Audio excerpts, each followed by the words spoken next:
Hello दोस्तों, मेरा नाम है Pravesh Chaurasia. Welcome to my YouTube channel. और आज की वीडियो में हम बात करने वाले हैं यूपीएससी 23 या 24 की स्ट्रेटजी के बारे में। अगर आप एक बिगिनर है, अभी अभी आपने स्टडी स्टार्ट की है या फिर आप थोड़ा बहुत पढ़ चुके हैं, तो आपकी स्ट्रेटजी क्या होनी चाहिए, आपको किस तरीके से स्टार्ट करना चाहिए अगर आप नहीं जानते कि कैसे स्टार्ट करें। तो सबसे पहले तो आपको पता होना चाहिए कि यूपीएससी क्यों करना है।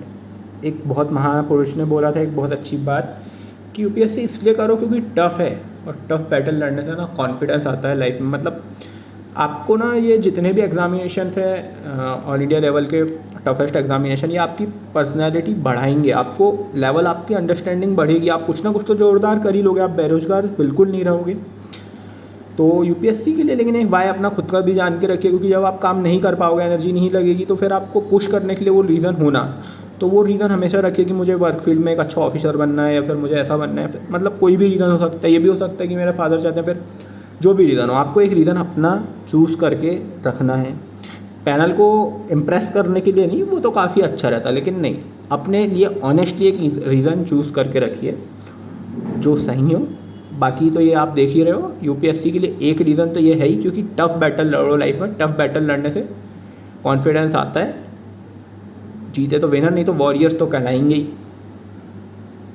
समझ रहे नहीं समझ रहे आप, ये बात को आपको समझना चाहिए। मतलब अपन वॉरियर्स हैं, डरना नहीं है, लगे रहना है, हर तरह से अपन जीतेंगे, किसी भी स्थिति में हार नहीं मानना है।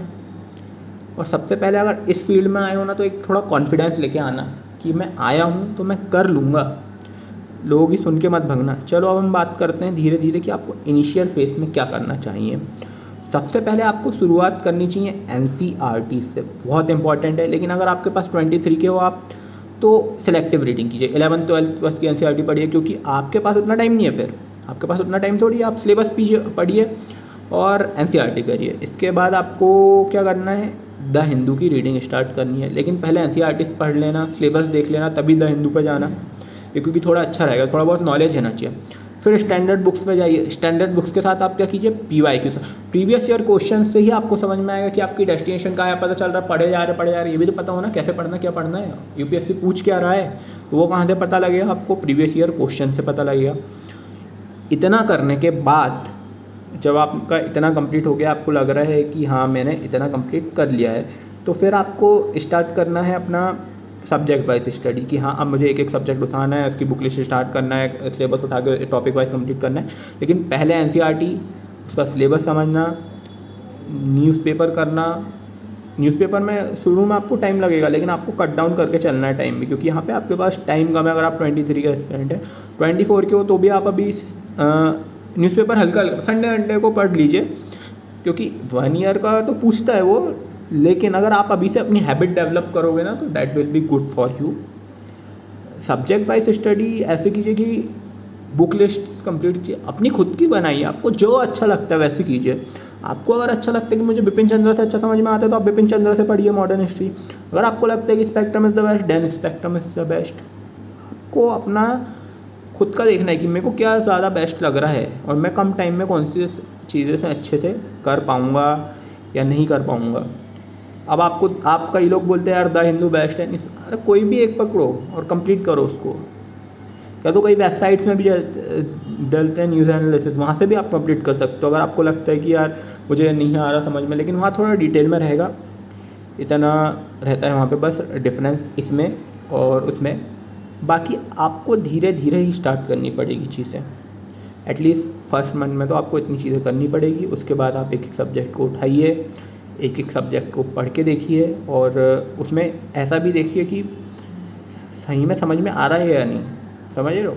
और यहाँ पे अब किसी की सुनना नहीं है फिर, कि यार अगर कॉन्फिडेंस है ना खुद पे, तो कोई आया तो प्रिपरेशन छोड़, अब किसी के बोल के यार अभी से करने लगे हो बहुत टफ होता है, करना है मतलब करना है, फिर कोई कुछ बोले, है ना।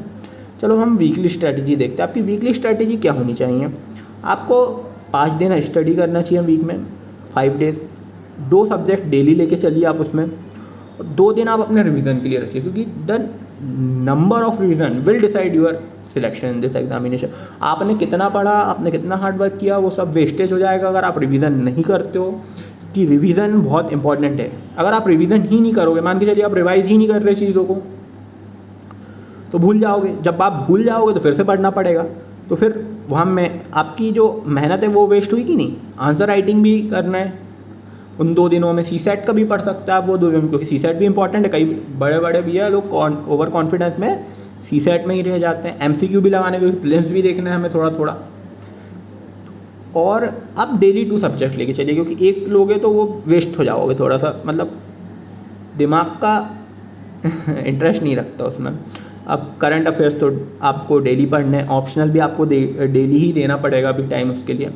हाँ, अगर आप 24 का सोच रहे हैं तो ऑप्शनल के लिए थोड़ा टाइम है आपके पास, पहले जीएस कंप्लीट कर सकते हो। लेकिन अगर आप 23 के लिए सोच रहे हो 24 की जगह, तो आपको अभी ऑप्शनल भी करना पड़ेगा।